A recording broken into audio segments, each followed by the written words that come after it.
shortly going to hand over to Dr. Erin Gill, who, amongst other things, is a member of the Business School's International Advisory Board. That's a board of individuals who meet here in this room 3 times a year to give us as a school some guidance, some advice on our strategy and our plans moving forward, student recruitment, all sorts of things. It's an ideal sounding board for us to discuss our plans with that board. Erin's been a member of that board for a number of years now and a very valued member. And as part of that, we were aware that she had attended COP28 last year. And in light of that, we thought there was an opportunity to share some of the insights, some of the findings from that with us this morning. So I'm really grateful to you, Erin, that at relatively short notice, we normally plan these events 5 or 6 months in advance. This was organised at 5 weeks, which is pretty short by our standards. So we're very grateful to you for joining us this morning. Now, before I hand over formally, as I always do at this point, I'd just like to draw your attention to a few of the events that we've got coming up over the course of the next month or so. We're delighted that we are about to relaunch our reaccredited part-time MBA. Part-time is exactly that. It's a part-time program that can be studied alongside your full-time employment. And on the 22nd of February, we're going to be holding an evening here. It's late afternoon, I guess. An evening here with the academic lead, Salome, and some of the academics who are going to be involved in the program so that they can explain to you how that program might work, what the benefits may be to you, how the structure of the program would work and so forth. It's a really good opportunity for you to sit down in an informal environment with Salome and the rest of the team. It'll probably be a drop-in, drop-out type of session where you're able to just come in and informally ask your questions or discuss the program with her. So don't miss the opportunity if you're around and about. And if you can't make that date and you're interested or you know people who may be interested, then do approach us and we can set up a conversation with Salome with you. The following week, service design course. Sarah is running her service design course, looking to focus on the methodology required to focus on your customer. Very much a customer-focused session. It's a day-long session here, face-to-face, that Sarah's put together. Customer focus, wanting you to get closer, enabling you to get closer to your customer so that the customer experience is improved and enhanced. Really good program. I've had great feedback before. I can't do it justice in 30 seconds here, but Sarah's done a short video, a 2-minute video that gives you a better idea of what it entails, who it may benefit. And I'll probably share that link with you in my follow-up email tomorrow, so you can watch the link. If you're customer focused or customer facing, then it's probably going to be a course that may be of interest to you.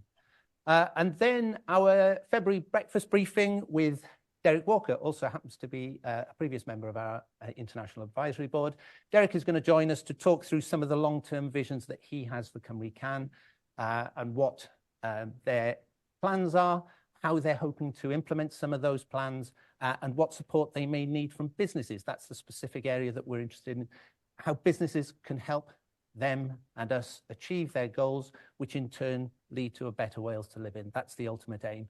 So keep that date in mind. We haven't quite finalized some of the final details. There are some extra bits and pieces that we just need to sort out. So the registration page isn't available yet, but it will be over the course of the next 2 or 3 days. So keep an eye out for it, and we will share that with you before too long. A final note, I just wanted to draw your attention. It's 2 or 3 months down the line, but for the first time in a couple of years, we're going to do a face-to-face Lean Six Sigma program here with Professor Manish Kumar. Always a popular course. We haven't run one face-to-face since before COVID, but it was one of our most popular courses. So keep an eye out if you want to know more about that. If you're looking at streamlining some of your processes, eliminating waste, all of those good things, then do get in touch with us. We can arrange a conversation for you with Manish as well, if that's what would benefit you. As always, our Help to Grow program is ongoing. Our next cohort starts at the end of February the 28th. Help to Grow, if you don't know, is a program. It's government subsidized or primarily subsidized by the government, and looking to help SMEs get back on their feet. 12-week program incorporating academic teaching as well as an opportunity to network with other like-minded organizations. Really good course, positive. There are some places left on this program, so keep it in mind. If you want to speak with Linda, we can connect you, and her details are on the slide there. But I do recommend if you're an SME and you're interested in that, then do approach us to have the conversation. I'm taking too much of Erin's time, so I'm going to finish here by just saying, just a reminder that this morning's session is being recorded. And also, if you have questions to ask Erin, we'll leave the questions to the end if that's okay. If you're online, if you can liaise with Angharad, put your question into the chat box. Angharad will probably liaise with you. We'll ask you to unmute and to turn your camera on so that you can ask the question. If you're here in the suite with us this morning, please wait until I bring you a microphone so that you can ask the question and the people at home will hear. But on that note, Erin, thanks again, and I'm going to let you take over. I'll leave that there for you.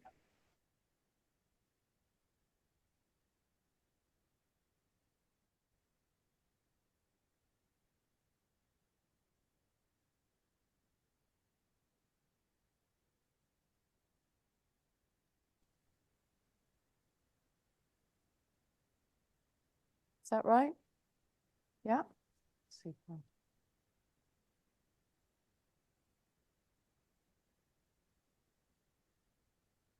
Hey, somehow I'm Global Marketing Director at Arup. Won't get into that. I am going to talk today far less about Arup. I'm going to talk about COP28, what that was like. And I'm going to talk about why businesses like Arup participate in the UN climate change conference that takes place every year. But I'm mainly going to think and try to encourage some thoughts in you about what inspiration or frustration, what might you take from COP28 and what you heard about it, what I'll share for your own climate action at an organizational level, at a personal level, etc. So yes, I work for Arup, and I have a colleague in the audience, Anne Cousins, who also works for Arup, and she does a lot of work here in Wales. And I think we may have one other person on the call who I think I saw Daniel McCool's name on the registration list, and he is a transport planner, and he does a lot of work here in Wales as well. So we are a global business. We are a consultancy, and we are known for our engineering. That's what we're famous for, as it were. And we are known because we figured out how to make the Sydney Opera House stand up. But we also did things later on in our history, like we figured out how to connect the island that Copenhagen is on with the Swedish mainland.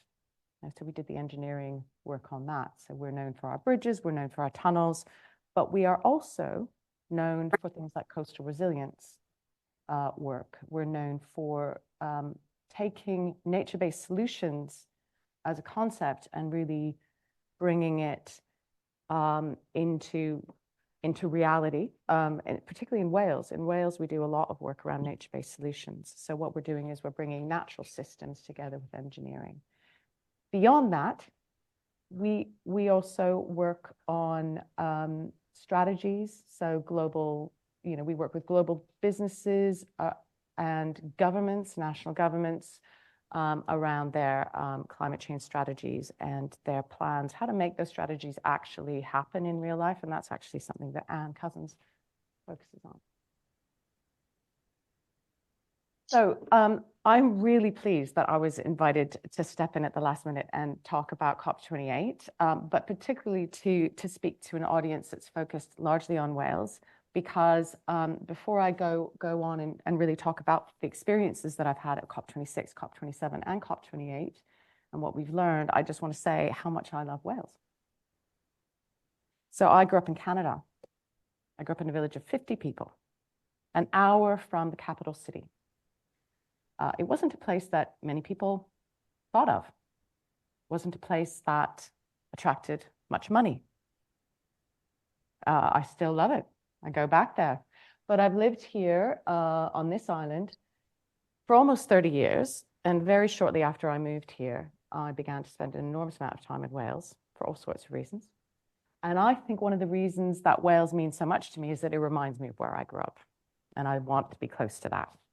So I come here not just as somebody who works for a global consultancy and a business that employs 300 odd people in Wales, but also as somebody who cares about this place and wants this place to succeed in the way you want to succeed.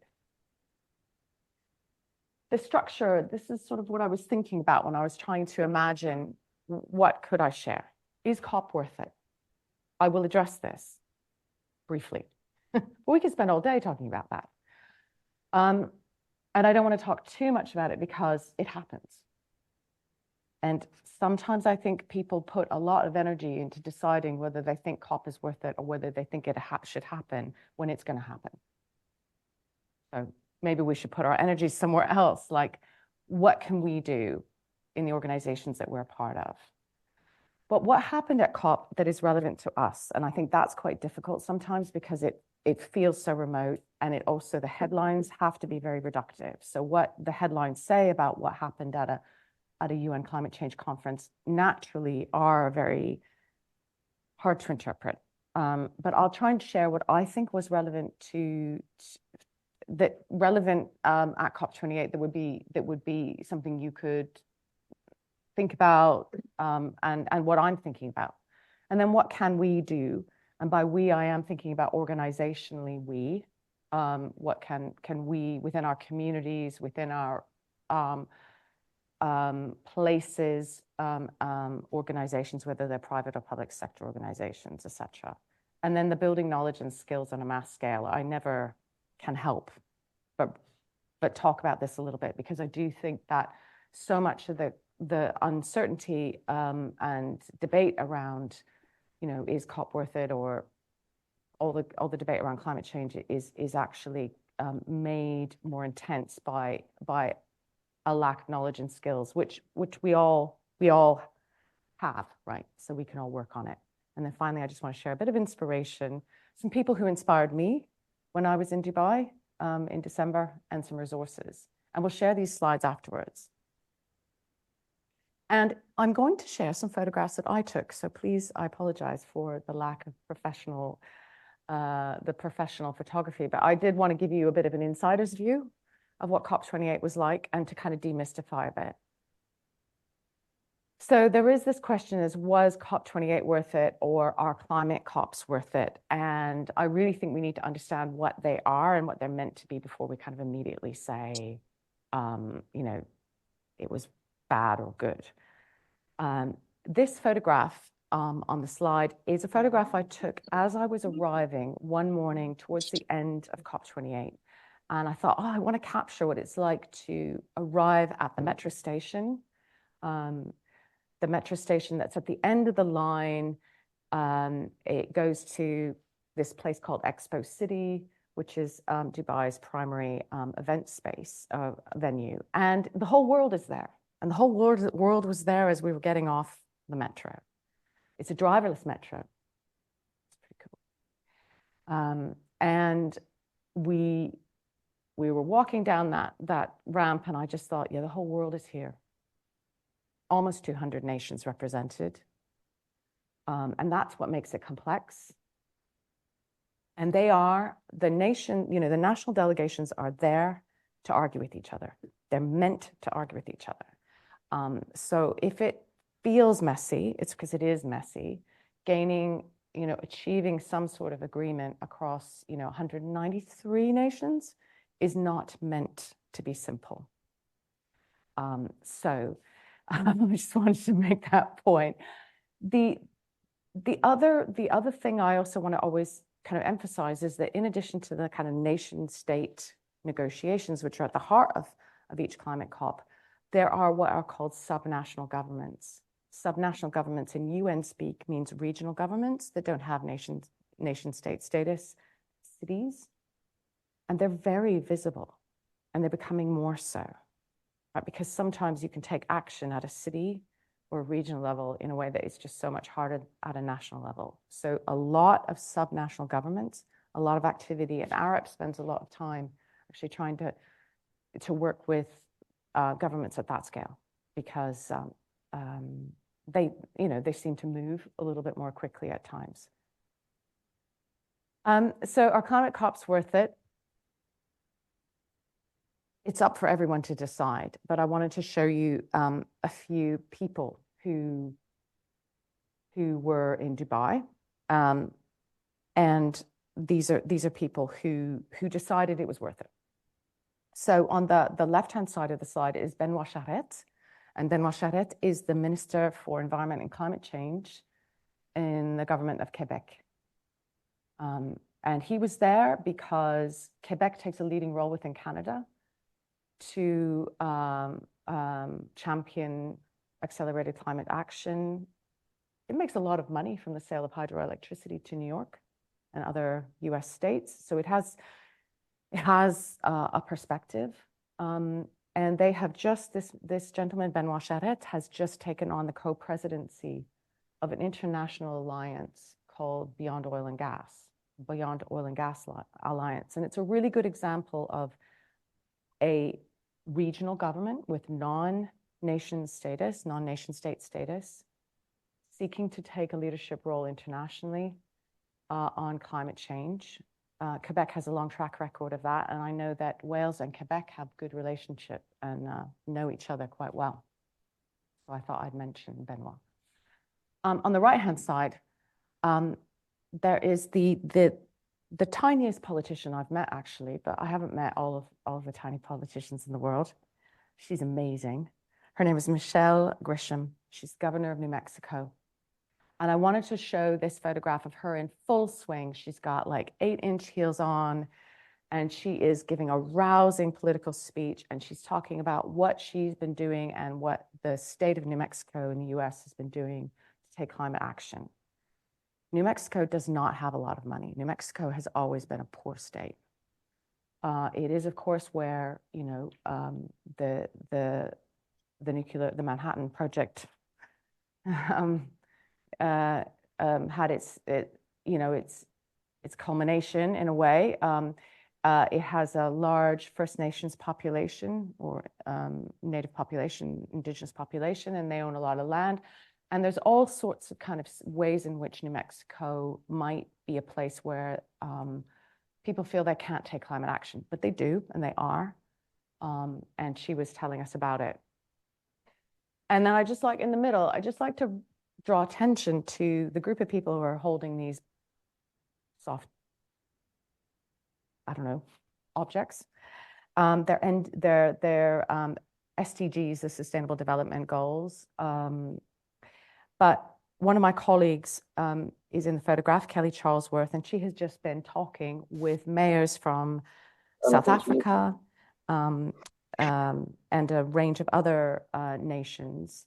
And what they were talking about was how cities can address energy poverty within their populations, despite not having energy policy powers. And we did some work on how cities can do that. And then finally, I want to address head on this question of does the world go to a climate COP to sell? The gentleman in the middle of that photograph is the CEO of Invest Alberta. He's a really interesting person. And I met with him. I'm there looking extremely tired in the purple with one of my colleagues as well. And we were meeting him because Arup has just opened an office in Alberta. We've chosen to do that. And we were meeting him to understand what kind of inward investment he's trying to attract. So yeah, the world does go to a climate COP partially to do business. But what was interesting is the type of inward investment he was looking for. And he's certainly looking for things like, you know, organizations that want to build large solar arrays. The whole question of what happened at COP28. So I'm going to just move on and share what I think, you know, happened and what was relevant. So there's the headlines of what happened. And that was about an orderly transition, an agreement that we as a world are going to aim for an orderly transition away from fossil fuels and the tripling of renewables by 2030 and the doubling of energy efficiency, rate of energy efficiency by 2030. That was kind of like one of the core things that was agreed. And the two men there who are talking to each other are, you know, the key players in that. Dr. Sultan Al-Jaber, who was the COP28 president, and he worked very hard. and John Kerry, who was the US Special Envoy on Climate Change. And that's part of the drama, right? The drama is, you know, will the UAE agree? Will Saudi Arabia in the background agree? What will China say, etc.? That is part of it. But on the right-hand side, there's a photograph I took of the launch of the Bhutan Pavilion. And if you're not familiar with Bhutan, it's a very, it's a small country in terms of population, very small. And it is one of 4 nations in the world that is climate positive, which means it absorbs more carbon than it releases into the atmosphere. And it has taken a very different path to many nations. And, you know, maybe it's an inspiration to small places around the world that want to take a different path. Bhutan has committed to a number of things, and one of them is to maintain at least 60% of its land area under forest cover forever, because it wishes to maintain what it calls climate neutrality. It must not become carbon negative. So this photograph is taken of a group of the women who were part of the Bhutan delegation, and in the center of that line is a woman who, Tashi Pem, who led the Bhutan delegation. She led the negotiations, and at the end of it, she was very tired, but she was also really pleased because she was able to work with other nations and secure wording in the final document that raised awareness around the existential threat to mountainous regions. Glacial melt really is an existential threat to these places, and Bhutan's one of them. So, you know, there are a lot of things going on that are not right there in the headlines. What also happened at COP that I think is really relevant for us? So when we talk about like an orderly transition away from fossil fuels and a tripling of renewables and a doubling down on energy efficiency, I think this is my reading and many others. This tells us where the money's going. It tells us where the money is already gone. And I personally found the intervention towards the end of COP28 of Che Genoa, who is on the left, very interesting. So Che Genoa he's just stepped down, but he has been China's key climate diplomat for many, many years. And China, just towards the end of the negotiations, made it clear that they would support, China supported tripling of renewables. They specifically made the point, let's make sure that's in there, because there was a big campaign to get it in there, and they were very instrumental in saying, this is where the world is heading. We do need China, of course, to phase out its coal. We really, really, really do. But they are not going to be slow about continuing their advance in the renewable space, particularly solar. And the Global Renewables Alliance, which is the organization whose logo I've added to the slide, they're really fascinating. They didn't exist a few years ago. They bring together all of the renewables, the big renewables trade associations or you know, bodies, and they are at the heart of the tripling renewables and doubling down on energy efficiency campaign. So we were very pleased to be part of the Global Renewables Alliance delegation to COP28. I was speaking to somebody just before this session began about loss and damage. And, you know, that was the big headline right at the beginning of COP28, that the UAE as president had managed to overcome all of the disputes that had been going on for a while. They'd managed to get a kind of agreement around how the loss and damage fund will operationalize.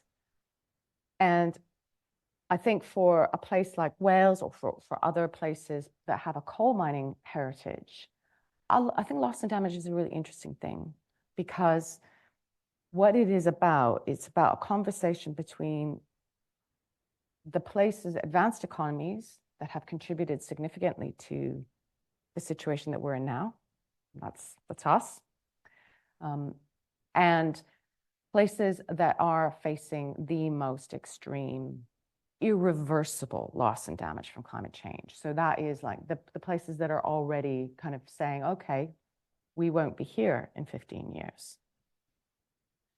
So I think it's useful to think about how does a place like Wales or a place like the UK think about loss and damage in a really open-minded way, and could we build some links between people from communities here that have felt a loss as the mining industry has ended, with the people who are experiencing loss elsewhere. Because when people get to know each other and they share their loss, they find common ground. So that's kind of how I think about loss and damage at the moment. I also think this is really important for Wales and other places with upland, with important agricultural sectors, and with a focus on food production. Food, agriculture, and land use are no longer on the sidelines. And there's a way, I think, for places that care about the future of their land and the future of their agricultural community, their farming communities, their food production. There's a way, I think, to start to really look at how to participate in the international discussions. And it doesn't have to be at the climate COPs, to take forward, be part of making sustainable agriculture happen, and how we can use land in ways to hold carbon, peat, trees, yes, hold it, and how we can minimize flooding. We can't prevent all flooding, but we can certainly minimize it. And we can also minimize drought. Okay, final bit about what happened at COP is, big business arrived. I attended COP26 in Glasgow and played a significant role in Arup's participation there. I was in Sharm el-Sheikh as well for COP27, and then in Dubai. And yes, more and more businesses are showing up. And it was, in certain ways, the world's biggest business conference, in a way. Dubai is whatever you think of Dubai is a place that people go to do deals. And the UAE is proud of that. And I share this photograph because, yes, there's John Kerry.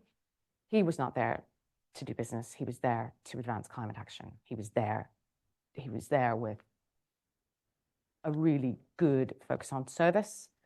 But there's our logo. And there are logos of other big companies, Boston Consulting Group, Howden right underneath there, which is an insurance company, which is very active at the moment in climate. I think it's good. I think it's bad. I think it's both. But fundamentally, I think business is participating in UN climate change conferences because it now really matters. It's urgent. Everyone has got to understand what the climate science is telling us, act, and it will take some businesses some time to understand what acting well means, how to be an honest player. We try to be an honest player. And a lot of businesses do. But yes, there are people who are not behaving in the way that perhaps many of us would wish them to. But I still think overall, businesses' participation or interest in the UN climate change conference and all of that is a sign of waking up. Okay, so I'm going to move on to the next section, which is about what we can do. And I want to say this is not a talk about Arup. And one of the things I always find a little bit terrifying is this thing that happened in 2021 when our peers in business voted us through a Management Today survey, voted Arup as the most admired company. I think it was in the UK, because I always think we're not perfect, right? But we are an organization that tries to be a good business. We are a business. We're a private sector organization. We need to make a profit. 18,000 people around the world rely on us for salaries. So we do have to succeed commercially, but we are also an organization that is owned in trust for our members, which is what I'm a member of Arup, Anne's a member of Arup. So that's what we call our employees. And because we are owned in trust for ourselves, we don't have external shareholders telling us that we absolutely must maximize profit. Instead, we have ourselves saying, we have to run this business well, but we also have to do good. The ultimate goal that we have is to contribute to building a sustainable future, to shaping a better world. We want to have outcomes in every single one of the projects that we work on that contribute to climate action or build resilience or improve the social equity of the places that we're working in. That is not easy, but it is what we always go back to. So that's kind of, deep down why we are open to participating in the UN climate change conferences in a way that is ethical. And so we try to understand what is an ethical way for businesses to participate. So what can we do? And by we, I don't mean Arup. I mean, what can any organization that would like to participate in any element of the UN climate change process, what would I offer as tips? This is my tips slide, and it's the only one. Based on the challenges that we've faced as we've tried to participate. Number one is set organizational goals. What do you want to get out of attending? And the reason I say that is because it is very easy to get nothing out of it, right? You can spend a lot of money, put in a lot of effort, and really, really care, and still feel like, oh, what happened? What happened there? So setting up organizational goals. So we usually have 4 quite specific, not narrow, but goals that guide us as we plan. And then agree what you'll focus on when you're actually participating. And that's a little bit different from the organizational goals. That's like, what are we going to talk about? And that gives focus, because there are a lot of invitations to speak or invitations to attend a meeting, and they're not all, they're not all relevant. And the other tip that I have, and that we try to share with each other internally, is be patient as you learn, and really learn how to participate. It takes time. So I would say we participated in a much more effective, efficient, and limited way in Dubai in December than, say, in Glasgow in 2021. And then really partner with others, and beware of greenwash, and beware of low value activity, because there is low value activity. So I wanted to show a couple of pics. One of them is a person, the photograph on the left of the 2 men in the blue suits who are talking to each other. You may recognize the man on the left. That's Marvin Rees, outgoing mayor of Bristol. And the person on the right is Alan Belfield, who is the group chair, global chair of Arup. So the executive leader globally of Arup. They know each other, and they bumped into each other. We bumped into each other as walking from one place to another in Dubai. And that's a bit speaking to the whole kind of partner with others. We weren't on a stage with Marvin this year. We have been in the past. I think last night he was in London talking about COP29, actually. But what we do is try to understand what is someone who leads a city, and I know he's stepping down soon, but who leads a city trying to achieve. How does that relate to what we're trying to achieve? And this is the kind of collaboration. It's not about commercial secrets. It's about understanding what the primary kind of situation that say a city administration has. So big issues for many cities are how to decarbonize residential heat. Very difficult in this country. And, you know, during Marvin's tenure as mayor, he has tried to tackle that. He's tried to put some things in place that will allow Bristol to address that in the years to come. He won't see the outcome of that. He's tried. That's my interpretation, not me promoting Marvin Rees. And Alan Belfield has done some similar things at Arup. You know, he is not going to see everything that Arup will achieve around shifting the focus of our organization to ensure that we really do contribute to climate action through our work with clients. But he's made some changes, and he's allowed some people to lead those changes that should really help. And one of the areas that we've been focusing on a lot is how do we understand the embodied carbon in the tunnels and bridges and buildings that we engineer, and how can we bring that carbon down as fast as we can. And then the other one, I want to mention Bhutan again. It's a small place. This is a group of people gathered at the end of a very inspiring talk in their pavilion, and the elderly gentleman who's just peeking his head over, he is a person who drove the nature conservation vision for Bhutan. And it was such an honor to hear him. It was part of what inspired me. He made a huge difference, and he's coming to the end of his career, but you know, he's got people following on. Okay, what time have we got? So now the rest of the slides are not so easy. What can we do? In that there's a lot of words on them, and maybe some of you will want to look at this later. But I really feel that one of the things that we can, you know, one of the ways that we can think about what we can all do is to forget about climate COPs. You don't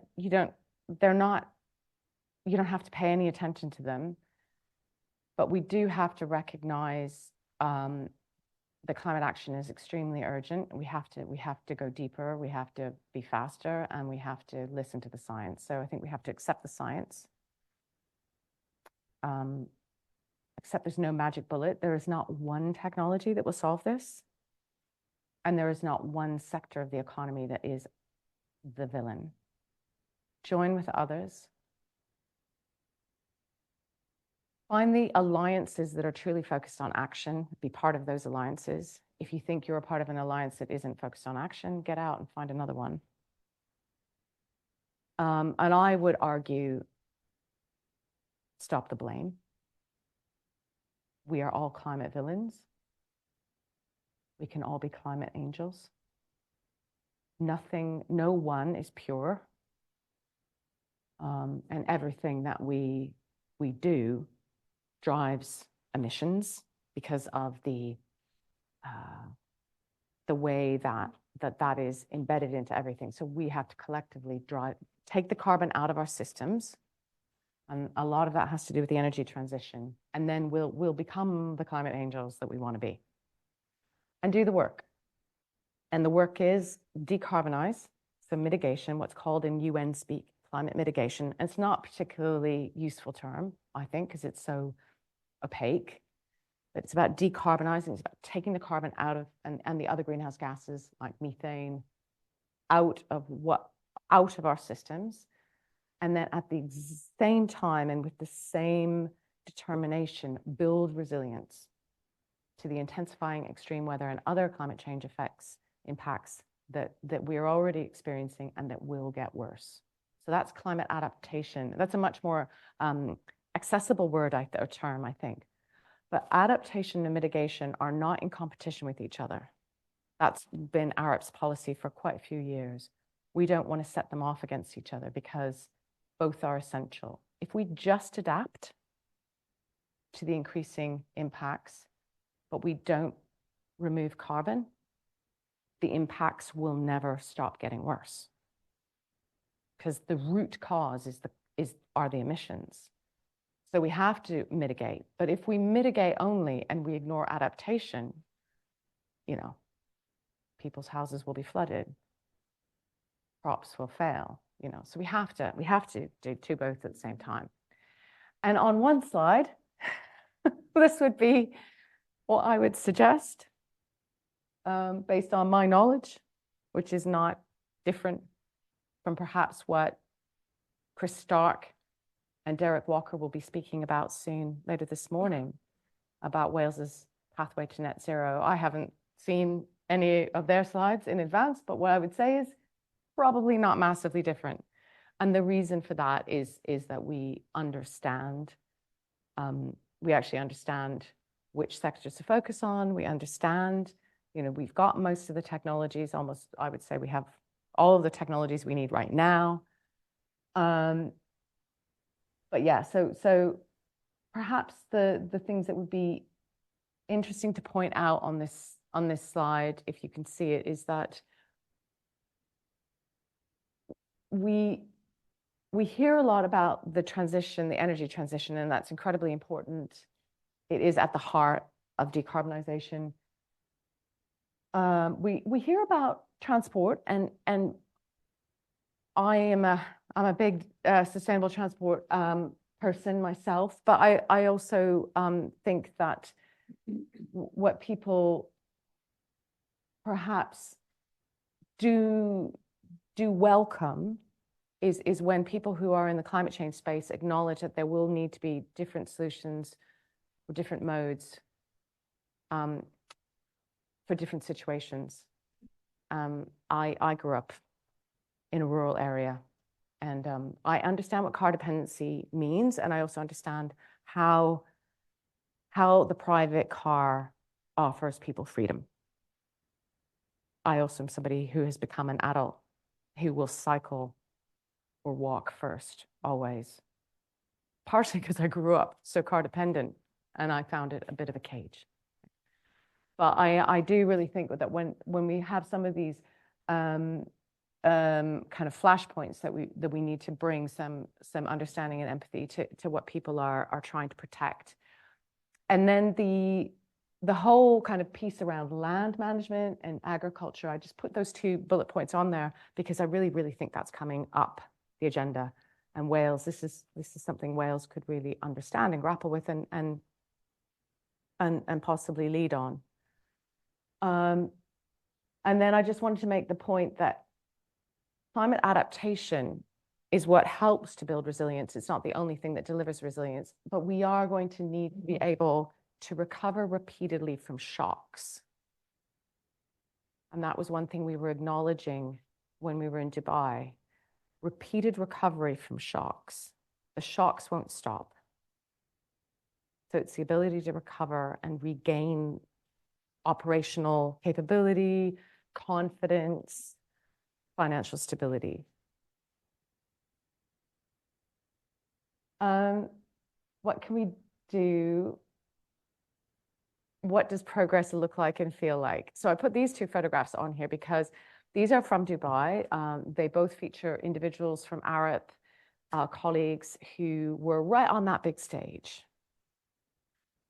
But actually, I know, right, so that looks like progress, but actually the real progress is the work that they've been doing between the COPs, and it's hard work.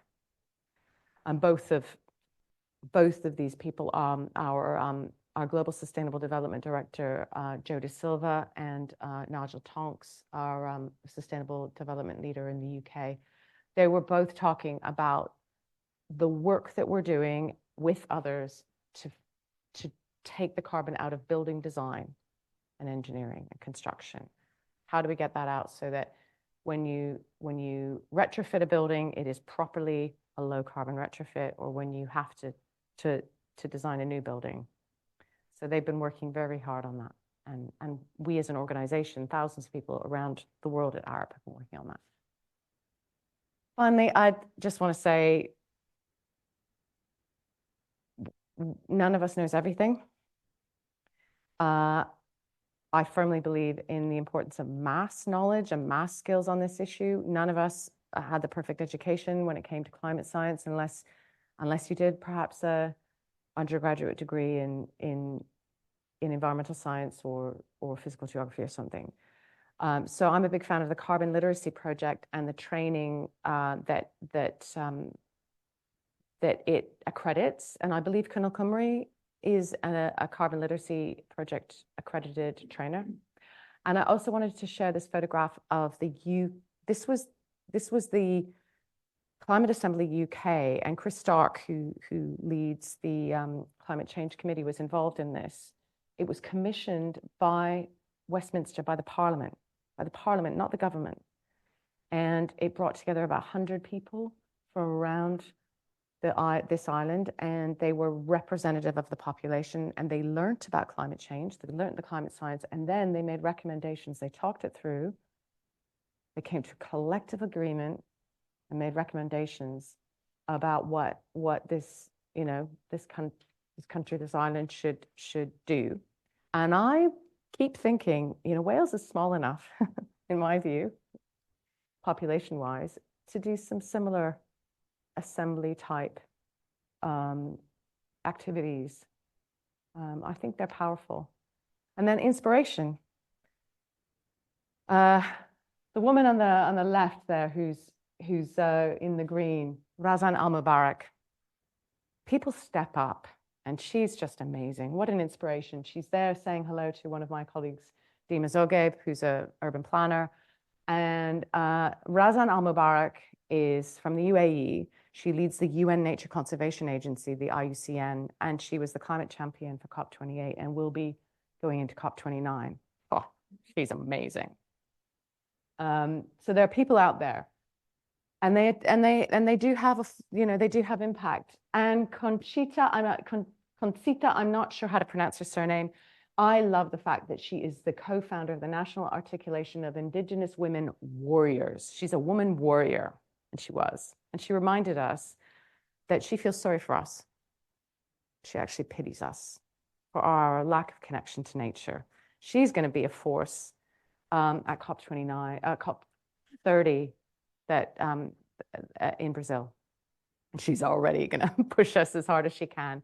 And then personal inspiration for me was the work I did with the Bhutan delegation, and I'm here with Tashi Penjor, who's a member of their government and very focused on transport decarbonization. So that's more or less what I wanted to share. We live in a volatile, uncertain, complex, and ambiguous world. And we need to we really do need to believe in our ability to change and to learn. And natural systems need to be protected, because it's the natural systems that are under pressure, and it's the natural systems that when they break, we break. Okay, thanks.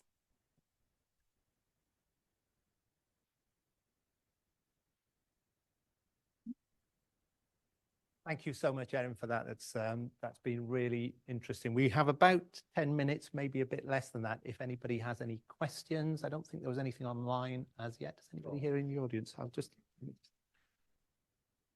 introduce yourself as well. Yeah, Gus Williams, I'm CEO of Bevan Buckland. We're an accounting firm in South Wales. Well, this might be a bit of a hospital pass, but given recent news here in Wales, in construction decarbonisation, I would have thought two of the major impacts are concrete and steel. Yeah. And you sort of skirted over a little bit about the need to decarbonise construction. I just wondered, obviously it's a hot topic of conversation in this part of the world at the moment, whether you have any sort of views or insights in terms of decarbonisation, particularly of steel, and where that's heading. Well, these are the primary materials that are definitely the focus of specific discussions within the UN process. So in in Glasgow in 2021, there was a launch of a series of things called the breakthrough agendas. One of them is a breakthrough for concrete in cement. So what that means is the breakthrough is about bringing together the whole value chain and talking about how to accelerate decarbonization of particular materials. There was also a breakthrough for steel and a buildings breakthrough. So that's about the whole building. Arup we're participating in some of those discussions, but the one that we're focused on most is the buildings breakthrough. But there's a whole process, and I would say that, you know, all of the major manufacturers of cement, concrete, and steel are aware now of their need to decarbonize. Their route to decarbonize will depend on, you know, not just the material and the production processes, but possibly the location. It really does depend. And they're working on it, but they're also having to be forced to work on it in some cases. But it's certainly high up. So there's a whole list of materials that are and sectors that are referred to as the hard to abate sectors. But I have, you know, there is no question that cement and concrete and steel will be decarbonized. People are not as worried about those materials and the kind of technological solutions. It's more the impacts of what does that mean in terms of investment trends. What do businesses then that are in these sectors decide to do? You know, some of those businesses want to chat to us. Some of them want to chat to other organizations, but they've got their own internal teams that are largely focused on it. Does that help? I'm aware of the announcement about Tata, but I'm not, you know, I think there is a relationship between, you know, the market conditions for a particular material and decisions here, but it's not a direct relationship. You know, there would have been, like, I don't know, 15 factors involved in that decision, I think. And yeah. Erin, Robert Chapman, I'm a strategic property advisor. Two very rapid observations on the question. Observation one is that there were 2,456 fossil fuel lobbyists at COP28, 4 times more than the previous COP. Observation one. Observation two, I think you were hinting at or nodding towards legacy and some of the work that's been done. I think you referenced Marvin Gaye and your colleague. And I guess that's a nod to future generations, isn't it? Work that's going to benefit future generations. And we need to think about that. Particularly in Wales, of course, we have the Wellbeing of Future Generations Wales Act. Here's my question. In your slide, you used the phrase accept, join, do, stop blaming, start acting. I was just juxtaposing two things. Last night, MPs pushed forward, I mentioned this earlier, with the offshore petroleum licensing bill, despite climate concerns. Versus just stop oil, undertaking peaceful protest, but being arrested. Who should be arrested, actually? Yes, I mean, it's an interesting question, and there are cases, there are legal cases being brought increasingly often by citizens against companies like Shell, or against governments, several governments, around that very question. You know, who should be in the dock? And an organization that I follow, Client Earth. By follow, I mean I'm interested in what they do. Is a leading voice in that. There's also a regular newsletter, actually, by journalists edited by journalists I know, Isabella Kaminsky, called The Wave, which is about climate litigation. So I recognize everything that you've said. lobbyists, the presence of lobbyists in and of itself does not tell us who wins. Climate science is the most powerful force, you know, the climate science and the climate, the actual, what's actually happening. That's the biggest, most powerful force there is. The pressure on the global climate system and the ways in which it begins to break is literally, you know, the fact. How quickly people recognize that. But yeah. Well, I mean, I don't, for one thing, I'm not a lawyer. Unfortunately, I'm a historian. So maybe an historian would answer the question differently. You know, even like I have been thinking recently that history is happening much, much faster, right? So you get these periods when history takes place really, really, really quickly, and then when history slows down. At the moment, you know, history is being made very, very, very quickly. So 5-10 years from now, looking back will be a different thing than, say, when we looked back, I don't know, in 1998 and we looked back 15 years. So where people are making choices now. Any other questions? There's one more question. I'm going to try and sneak one more in. I want to try and get ourselves. Absolutely. Yeah. Quick question and hopefully a quick answer. Yes. Thank you, Erin. Very quickly, Climate Change Committee says we can't achieve any of this without behavioural change. Yes. Key part of this. We can't take our way out of this. You've mentioned carbon literacy project, which is great. We deliver carbon literacy project. Sorry, Stephen England from the Art of Sustainability. I beg your pardon. Very quickly, how can Arup support behavioural change rather than trying to take our way out of this? For instance, how can we build less through behavioural change? That's my question. Yeah. Okay. Well, behavioral change, I can decide to behave better or differently.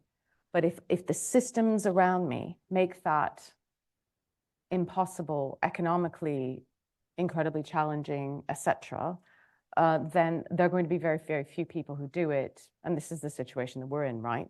So I think one of the ways in which Arup really focuses on enabling behavioral change is through design of places and systems. So when we are working on the design of a part of a city, we are asking ourselves all the time, how can we make it easy for people to walk, cycle, get to the train, take the bus? How do we make it possible for them to be in nature more?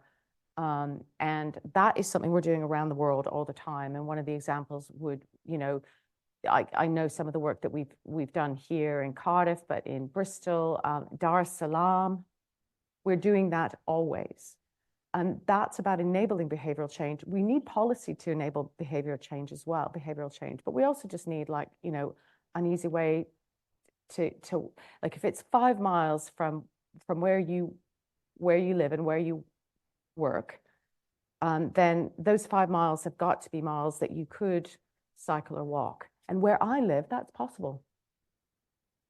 I just get on my bike, I go to work. So if it's not possible for someone else somewhere else, we need to be working with them on that. And that's a really key element of what Arup's work is about. Thank you, Erin. I'm just going to, if I can take that.